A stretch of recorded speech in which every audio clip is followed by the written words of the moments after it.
न्यूमरॉलॉजी सेहत अँड स्वाद या आपल्या मराठमोळ्या चॅनलमध्ये मी संध्या तुम्हा सगळ्यांचं मनापासून स्वागत करते. तर आपल्याला टेस्टी, चमचमीत सगळ्यांना स्नॅक्स खायला आवडतात. पण जेवढं आपण बाहेर खातो तेवढं ते आपल्या हेल्थशी रिलेटेड खूप बॅड इम्पॅक्ट होतात. तर आज आपण घरी बनवतोय त्यासाठी आपण 3 कप गहू घेतोय. टेस्टनुसार त्याच्यात आपण मीठ घालायचं आहे आपल्या आवडीनुसार. प्रत्येकाला कमी जास्त किती हवं. त्याच्यामध्ये 2 चमचे तेल उकळून घालायचं ज्याला आपण मोहन म्हणतो. मोहन घालून अगदी व्यवस्थित मळायचं आहे, म्हणजे जसं आपण चपातीच्या कणकेला किंवा पुरीला मळतो.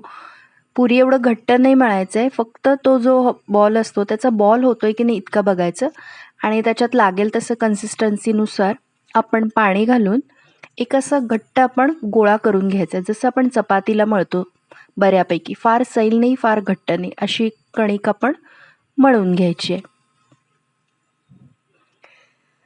कणिक आपली मळून झालेली आहे.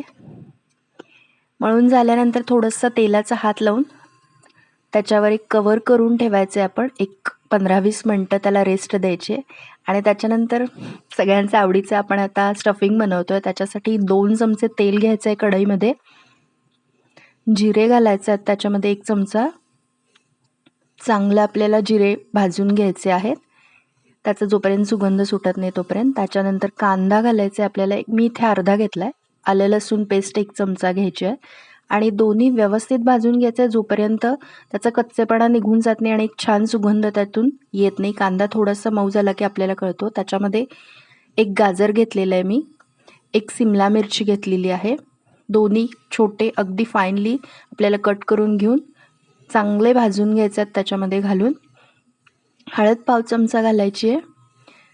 तिखट पूड 1 चमचा घालायची आहे, तुम्ही तुमच्या आवडीनुसार घालू शकता. गरम मसाला 1 चमचा घालायचा आहे आणि धन्याची पावडर अर्धा चमचा घालायची. मीठ तुमच्या चवीनुसार तुम्ही कमी जास्त त्याच्यामध्ये घालू शकता. पूर्ण मसाले अगदी बारीक गॅस करून व्यवस्थित भाजायचे जोपर्यंत त्याचा ॲरोमा त्याच्यामध्ये येत नाही. त्याच्यानंतर 4 उकडलेले मी बटाटे घेतलेले आहेत, अगदी व्यवस्थित स्मॅश करून घेतलेले आहेत.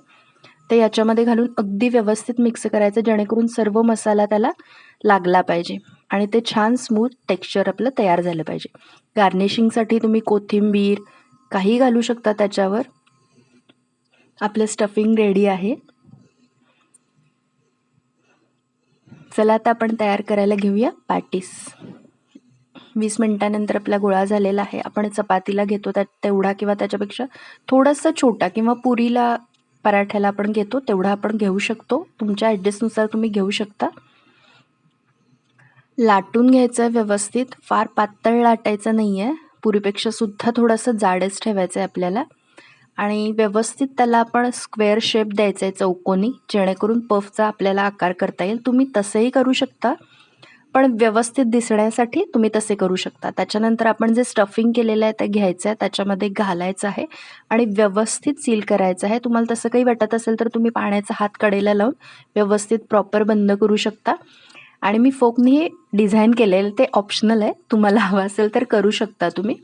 तेल व्यवस्थित गरम करून घ्यायचं आहे आणि पूर्ण गरम तेल झालं की त्याच्यामध्ये घालायचं आहे आणि पूर्ण हे करताना फर्स्ट आपली फ्लेम जी गॅसची असणार आहे ती लो असणार आहे, म्हणजे बारीक, सुरुवातीला बारीक गॅसवर आपण करून घ्यायचं आहे जोपर्यंत सोनेरी कलर येत नाही तोपर्यंत. आणि हे मी पुन्हा एकदा सांगते, अगदी मंद आचेवर तळायचं आहे.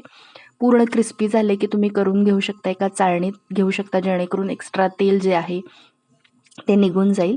तुम्ही बघू शकता किती छान टेक्स्चर आलेलं आहे. नक्की ही रेसिपी घरी ट्राय करा.